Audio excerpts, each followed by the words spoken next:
When you're caring for someone with dementia, grief is a multi-layered, ongoing, continuous, bit by bit, paper cutting, awful thing.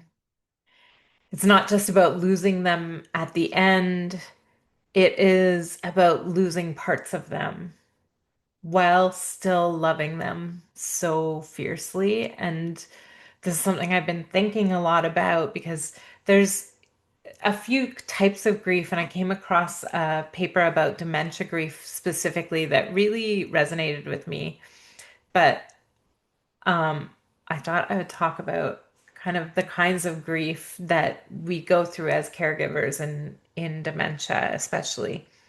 First of all, anticipatory grief, and I think this is something all caregivers go through, all family members of anyone who's diagnosed with a terminal illness. It's that sadness that comes before the actual loss, but you know it's coming.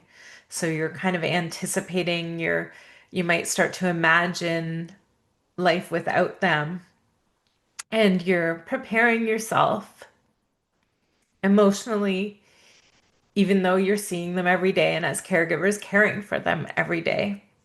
And, you kind of have this anticipatory voice whispering to you all the time that, like, this is going to end someday. And so you're constantly in this state of grief, even though it hasn't happened yet. And it's so strange, that kind of grief, because I find it like this weird, griefy gratefulness because I know it is going to end. So even when I'm doing terrible caregiving duties, I'm grateful that my mom's still there and that I can care for her. So there's like this weird anticipatory grieving gratitude that I get. But so that's the anticipatory grief, being sad before the actual loss.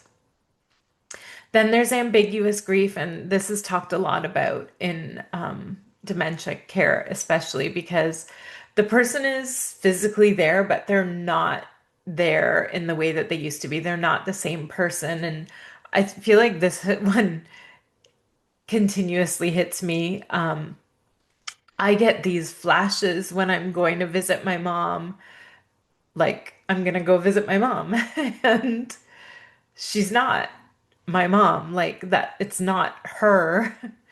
I can still sit beside her, I can still hold her hand, I can even hear her voice, she can still talk, but it's not the connection with my mom, like my real mom. My mom still laughs.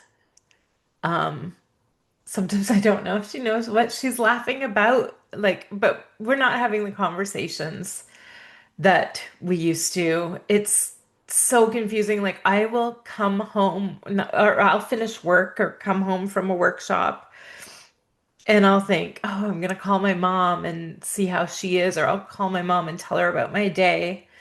And then I'm hit with that grief again because I'm grieving her even though while she's still alive. I don't know how long she's going to be like this as we go through stages of dementia. It's like I don't know how long this grieving the person I'm sitting beside is going to go for. There is no prognosis really. It's just this continuous ache. And then there's what I call serial grief, and I found this article that talked about dementia grief. This peer-reviewed study was done by Blandon and Pepin in 2016. And they talk about dementia grief in particular and these compounded serial losses with dementia grief. So, like early losses, they say include memory and communication deficits as well as withdrawal from activities. Advanced losses include declines in ability to cook, drive, and dress. My mom's has kind of gone in different order because of her rare dementia, but here's what I would say about this serial grief that I find really, really hard. It's like I lost the mom I traveled with. That was the like she was my like will up for anything. Want to go to China, want to go to Spain or Italy. Like my mom was up for it, even if it was just a drive down to the wineries in our Niagara region. She was always up for whatever. I've lost that mom. That mom is gone. I lost the mom that I used to dance around the kitchen cooking with. We would put on Shania Twain and sing along. Man, Man, I feel like like a a woman. woman.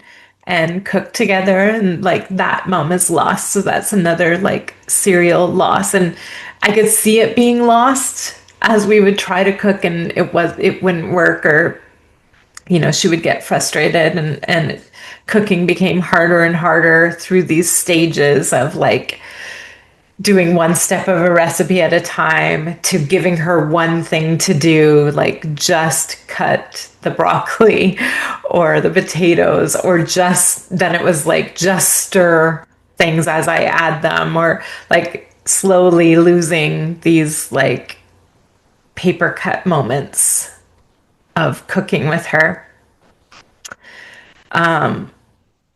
I lost the mom I would talk to about work. I lost the mom who would edit my writing and help me read over anything I had written. She was amazing. She was so good with her grammar and punctuation.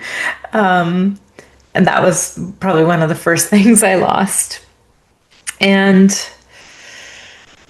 most recently, we had our little family Thanksgiving. A few of my family members get together every year for Thanksgiving, and this was the first year that we couldn't bring her because getting her there, getting her up the stairs to the house, trying to entertain her and keep her occupied, and like worrying about what could happen while she was there, and knowing she couldn't eat properly with the family. We just knew it would be too much for her. So this was the first year that we couldn't bring her. So I've now lost the mom that is part of the family. And, Christmas will come and we won't be able to bring her to that either.